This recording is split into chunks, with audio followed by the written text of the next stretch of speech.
I punched my drunk best friend in the face and he doesn't remember it. Darius, fake name, has been my best friend since freshman year of high school.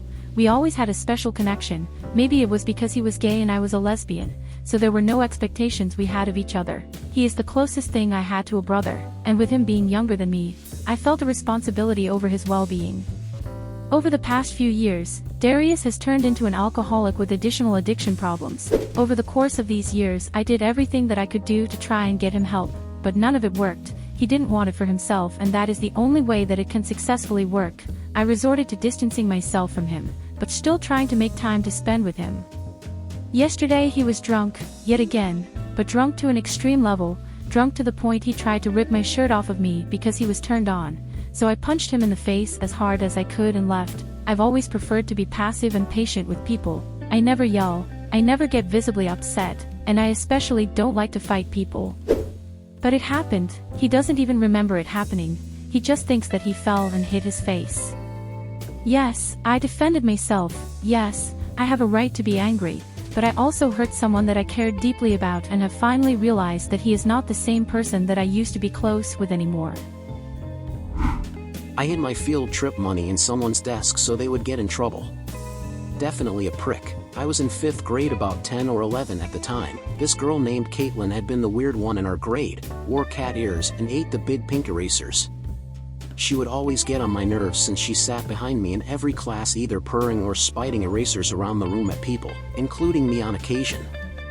It was a week or two before the field trip, so we had to get our permission slips signed and turned in with the money. I came up with the best plan.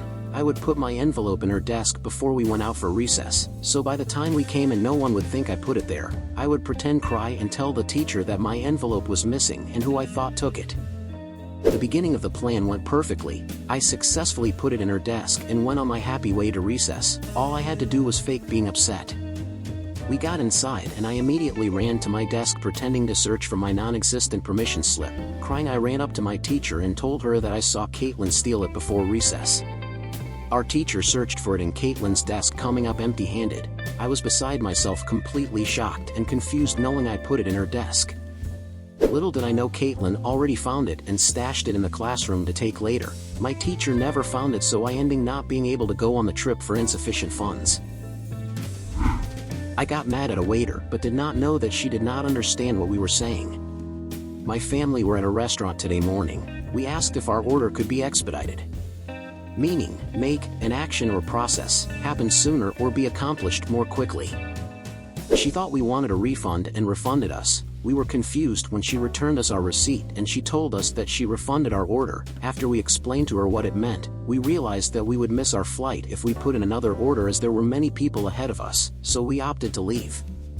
When I was leaving, I muttered, "This is such a waste of time." The lady apologized in Mandarin, and that's when I felt bad, as I realized she probably did not know what expedite meant and I should have been nicer. Sag. I plagiarized several papers in college and got away with it.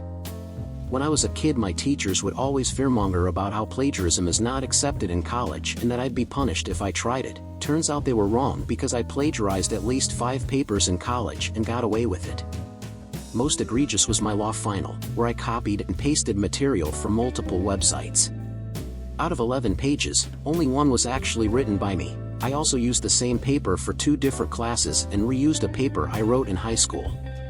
I also never read a single book in high school and just used Spark Notes, and I still got A's and B's on everything. I graduated college last year with a 3.4 GPA. I have been lying to my parents for 2 years about going to college. I graduated from high school with high grades and got accepted into a very good university, and also qualified for a scholarship to pay for completely for college. My second semester and I failed a class, and it caused me to lose my scholarship. I was ashamed to tell my parents, even though they are the best parents in the world and would have helped me out. I thought I could work and save money and take care of my own problems. I enrolled in classes the next semester and had good grades that semester. But I couldn't save enough money to pay for tuition, partly because I started gambling. I still did not tell my parents, thinking I could take a gap semester, pay off my tuition and then go back the following semester. But I continued gambling and could not save enough money, and eventually I was withdrawn from the university. Fast forward a year after being withdrawn, and my parents still think that I am going to college. I am due to graduate this spring and I know I need to own up to this soon. I've spent the last year gambling away pretty much all the money I have made, stupidly hoping to win it big and be able to go back to college for real. I realize now that I have a gambling addiction. The thought of telling my parents is both relieving and traumatizing. I'm tired of lying, and the thought of telling them actually gives me a bit of relief, but knowing how much it's going to hurt them makes me not want to. I should have told them from the start, but I thought if I could handle it myself I could spare them any disappointment. Now I realize the only thing I have done is make it to where their disappointment will be tenfold what it would have been. I prefer overweight women and had to cut off friends as a result. Almost all of the women I've dated have been overweight, 200 to 250 pounds depending on height. I think extra weight is extremely attractive, and I have found that the heavier women I've been with have always been better people or just more fun to talk to and passionate about their interests. I have been relentlessly mocked by people who I considered to be my friends over this. They seem to think it's funny because I'm a skinny guy with much larger women. Needless to say, I have cut these friends out of my life. It's a shame people need to let judgments like this get in the way of being decent human beings. The last woman I dated was an excellent person, and while things didn't work out I am so glad I chose to be with someone I liked rather than what some might consider a more typical body type. I know this was the right call, but it is frustrating that anyone even cares about something like that. Heavier women are beautiful, and anyone who thinks otherwise is missing out or letting peer pressure get to them. I stole money from my dad because I was mad at him. Now, from the title you may think, geez, this person is a prick. Yes, I was. Why did I do it? Because my little 8-year-old brain thought that him calling me useless was as not acceptable. So what did I do to ease my anger? When he was asleep I took $50 from his wallet. Later that day he convinced himself he spent it on cigarettes. Not proud of myself.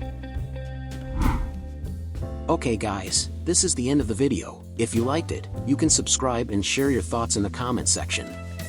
See you later.